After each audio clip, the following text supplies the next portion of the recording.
बिस्मिल्लाहिर्रहमानिर्रहीम, अस्सलामु अलैकुम। आपको खुशामदीद कहते हैं बोल न्यूज हेडक्वार्टर्स में। मैं हूं आपके साथ सलमान मिर्जा। मैं हूं शाइस्ता शहजाद और मैं हूं आमना अकरम। ये सब होगा बुलेटिन का हिस्सा, लेकिन आगाज में खबर आपको देंगे तोशाखाना रेफरेंस के हवाले से, जिसमें नवाज शरीफ की जायदादों की नीलामी अब कल होगी। इस्लामाबाद हाई कोर्ट ने नीलामी रोकने के लिए तीनों दरखास्तें मुस्तरद कर दी हैं। दरखास्त गुजार के पास रिलीफ के लिए मुतबादिल फॉरम मौजूद है। जस्टिस आमिर फारूक की सरबराही में 2 रुकनी बेंच ने यह फैसला सुनाया।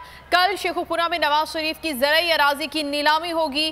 DC शेखुपुरा ने बोली की तारीख का ऐलान किया था।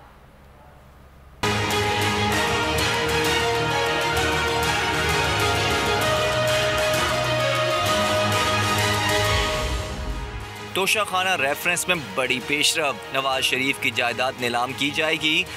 साबिक वजीर आजम मियां नवाज शरीफ की जायदाद नीलामी रुकवाने की दरख्वास्तें मुस्तरद। इस्लामाबाद हाई कोर्ट ने 3 दरख्वास्तें नाकाबिल समाअत करार देकर खारिज कर दी।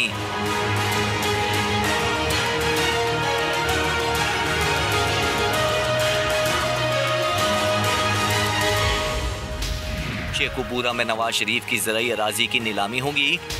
DC शेखुपुरा ने नीलामी की तारीख 20 मई मुकर्रर कर रखी है। जस्टिस आमिर फारूक और जस्टिस तारिक महमूद जहांगीरी पर मुश्तमिल बेंच ने मुख्तसर फैसला सुना दिया। फैसले के मुताबिक दरख्वास्त गुजारों के पास मुतबादिल फॉरम मौजूद है। नीलामी रुकवाने के लिए ट्रायल कोर्ट से रुजू किया जा सकता है। मुतबादिल फॉरम मौजूद होने पर हाई कोर्ट आइन के आर्टिकल 199 के तहत ये दरख्वास्तें नहीं सुन सकती। मियाँ इकबाल बरकत, मोहम्मद अशरफ और असलम अजीज ने ये दरख्वास्तें दायर की थीं। सारे माफियाज इकट्ठे होकर NRO लेने की कोशिश कर रहे हैं। कभी NRO नहीं दूंगा, सबको कानून के नीचे लाऊंगा। लंदन भागने वाले ज्यादा देर नहीं बचेंगे। फिक्र न करें, भगोड़ों को जल्द वापस लाएंगे। अब फरार होने वालों को वापस लाने में ज्यादा देर नहीं लगेगी। वज़ीर आज़म इमरान खान का तकरीब से खिताब, कहा मुल्क की तबाही का सबसे बड़ा सबब दोहरा कानून है। अमीर के लिए NRO मुल्क की तबाही का सबब बना। गुज़श्ता अदवार में किसी ने गरीब के लिए नहीं सोचा।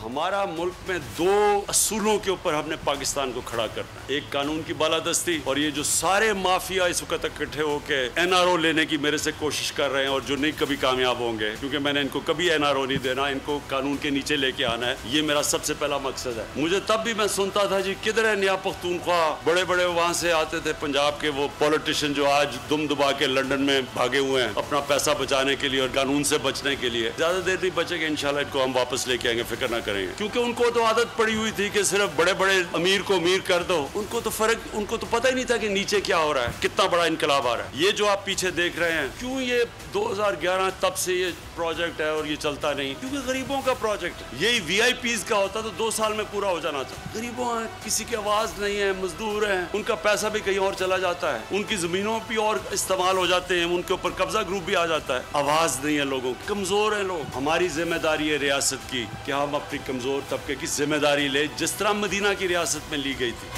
आप मुकदमे बनाएं, हम सामना करेंगे। हमें बंद कमरों में बातें करने की जरूरत नहीं। हम इक्तिदार की जंग में नहीं, हमारा मिशन आइन की हुक्मरानी है। शाहिद खाकान अब्बासी की शेखुपुरा में मीडिया से गुफ्तगू, कहा नून लीग की क़यादत के खिलाफ गद्दारी का मुकदमा बनाया गया। रियासत को जब किसी के खिलाफ कोई बात ना मिले तो ऐसे मुकदमात ढूंढती है। रिंग रोड पर पार्लिमानी पार्टी बनाई जाए, PDM चंद रोज में अहम मुहिम शुरू कर रही है।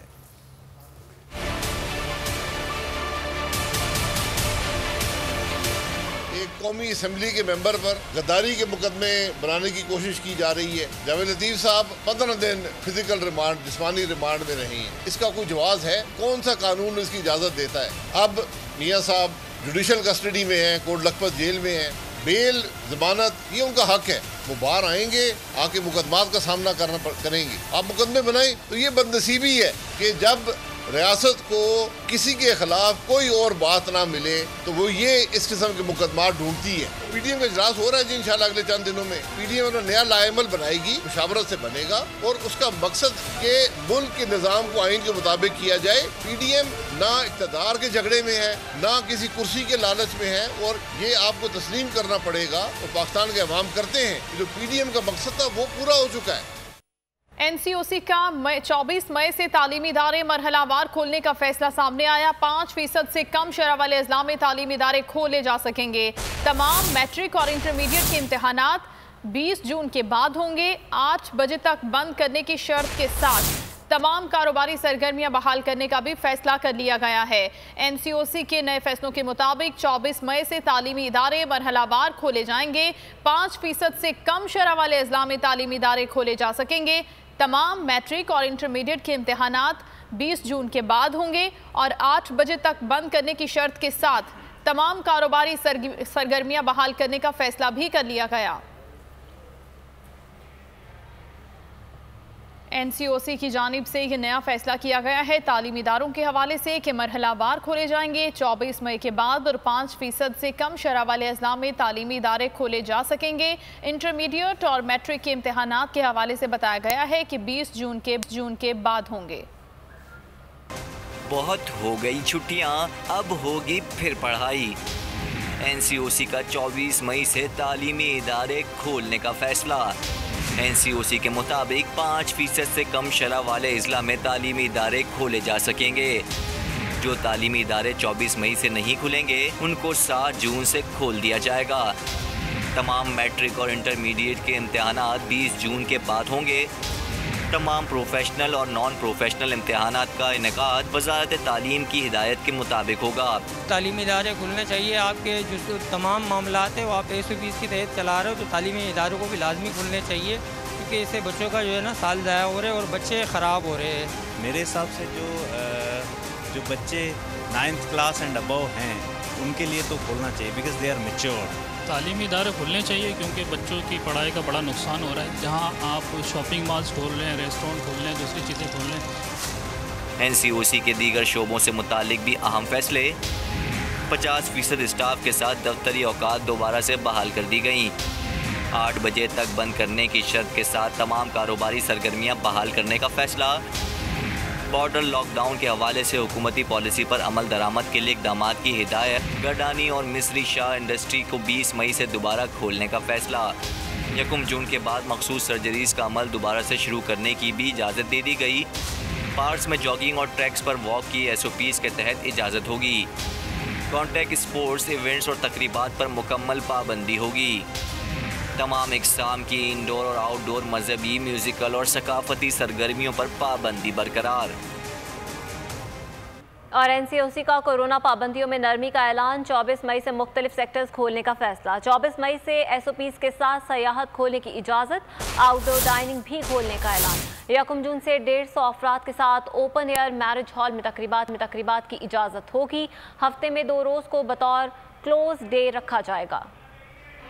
हुकूमत की जानिब से कोरोना पाबंदियों में नरमी। NCOC का 24 मई से मुख्तलिफ सेक्टर्स खोलने का फैसला। असद उमर की ज़ेर सदारत NCOC इजलास हुआ।